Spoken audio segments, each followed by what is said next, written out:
Hello everyone, and welcome to our Belgian Villains channel. Today we'll be giving you commentary on the match between Everton and Aston Villa, which took place on Saturday the 13th of September at 4 p.m. Aston Villa travelled to Everton's ground for the fourth round of the Premier League. At the time, they were sitting 19th in the table with only 1 point and no goals scored since the start of the season. The match began with possession going back and forth between both sides.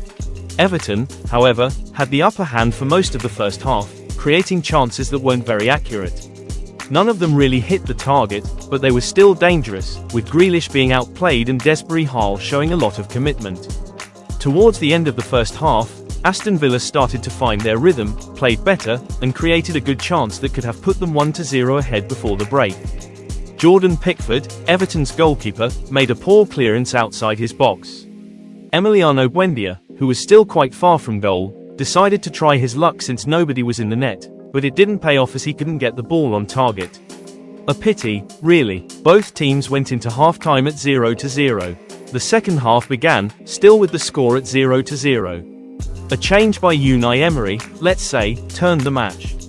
He substituted Yuri Tielemans for Evan Geshuand, a very attacking player who, since joining the club, has been playing really well and making strong appearances, but still hasn't managed to score. You could say this is also due to the lack of finishing from his teammates in attack. He was able to bring something to the team and create chances for himself. One of the best chances of the match came from Emiliano Buendia, who managed to counter-attack and make a good pass to Morgan Rogers. Morgan Rogers returned the ball to him, and Emiliano Buendia took his shot, which was initially on target but was deflected by another player from Everton. This wrong-footed Pickford and could have gone in, but it just went wide. Gradually, Aston Villa began to lose possession, and Everton started to attack. That's why Unai Emery decided to bring on the new signing, Harvey Elliott.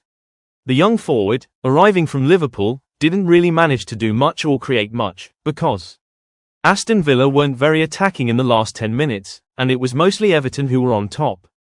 Everton, however, didn't have much luck, thanks to Aston Villa's solid defence and a robust goalkeeper as Lucas Digne and Tyrone Mings managed to save the match with blocking a ball that was going into TJE net and finally made Digne fall on Mings' foot and got hurt on the head.